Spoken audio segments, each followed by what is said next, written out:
fresh strikes, rising panic, and mounting casualties are defining the latest phase of the rapidly escalating conflict between Iran and Israel, a war that is no longer confined to two nations but is increasingly engulfing the wider Middle East.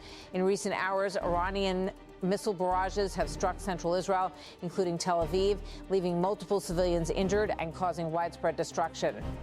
Emergency services report new casualties from successive waves of attacks as the overall toll continues to rise amid sustained missile and drone assaults. Sirens echoed across major Israeli cities as ballistic missile launches triggered emergency alerts, sending millions rushing into shelters. The Israeli military confirmed repeated launches as part of an ongoing and coordinated campaign. Since the war began on February 28, hundreds of missiles have been fired toward Israel, overwhelming even advanced defense systems due to their sheer volume. Debris from intercepted missiles has caused extensive damage in residential areas. Buildings have been shattered, streets littered with wreckage, and vehicles overturned by blast impacts. Medical responders say many injuries are caused not only by explosions, but also by shrapnel and falling fragments, sometimes consistent with cluster-type munitions or interceptor debris. What began as a bilateral confrontation has now clearly expanded beyond borders. Iranian strikes have extended into the Gulf with deadly consequences. Falling debris from intercepted projectiles has caused casualties in cities like Abu Dhabi, highlighting how even indirect impacts of the conflict are now affecting neighboring states. At the same time, northern Israel continues to face drone and rocket attacks from Hezbollah, opening a second active front in the war. This widening battlefield reflects a dangerous shift. The conflict is no longer isolated, but part of a broader regional confrontation involving multiple actors. Diplomatic efforts, meanwhile, are struggling to keep pace with the speed of escalation. U.S. President Donald Trump has publicly insisted that negotiations are within reach, even claiming that Iran is eager for a deal. In one of his strongest remarks, he said, "They are begging to make a deal, not me."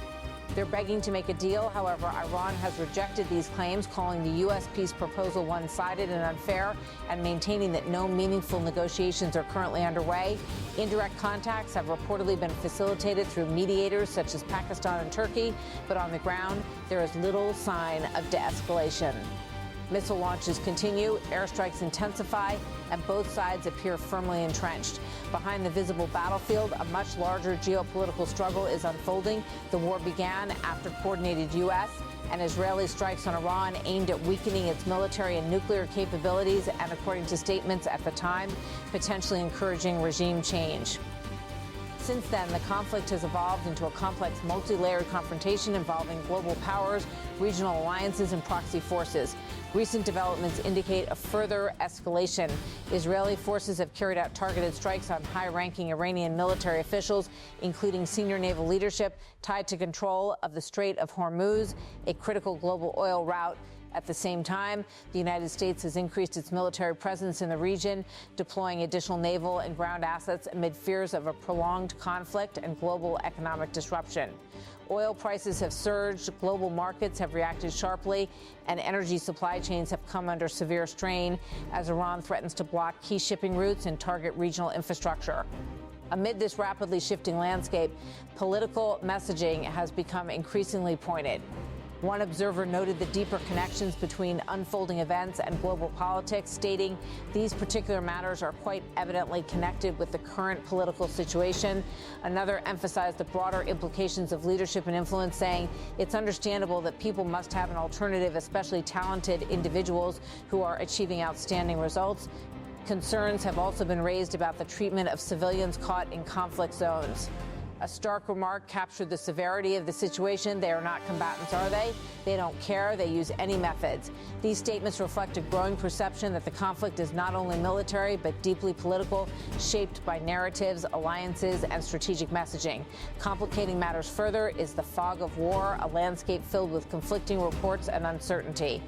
One senior voice acknowledged this confusion directly, stating, "We are observing a whole series of contradictory statements coming from all sides. The actual truth, we simply do not know. In such an environment, information itself becomes contested terrain, with competing narratives shaping public perception as much as battlefield realities." Meanwhile, Iran's military strategy has relied heavily on the use of drones and missile saturation. Thousands of low-cost, one-way Attack drones have reportedly been deployed, targeting both military installations and critical infrastructure across the region. These tactics have proven difficult to counter completely, even for advanced defense systems, and have enabled sustained pressure across multiple fronts. On the Israeli side, airstrikes have intensified, targeting Iranian facilities, military bases, and strategic infrastructure. In parallel, operations have extended into neighboring regions, including Lebanon, further widening the scope of the conflict. The human cost continues to mount. Across Israel, Iran, and neighboring countries, civilians are enduring the consequences of constant attacks, living under sirens, seeking shelter, and facing the daily uncertainty of survival. Casualty figures continue to rise, with thousands reported injured since the start of hostilities. Healthcare systems are under strain, infrastructure is being damaged, and entire communities are grappling with the psychological toll of sustained conflict. At the same time, public opinion within Israel remains largely supportive of the war effort, despite the ongoing risks and disruptions to daily life. The most alarming aspect of the current situation is not just its intensity, but its trajectory. With multiple countries now directly or indirectly involved and global powers increasingly drawn into the conflict, the risk of a broader confrontation is growing steadily. Missiles continue to streak across the skies, sirens continue to echo through cities, and civilians remain trapped in the crossfire of a war that shows no clear path to resolution. What began as a confrontation between states has evolved into a regional crisis with global implications. The fear now is unmistakable. This conflict is not only intensifying, it is expanding beyond borders, beyond control, and potentially beyond containment.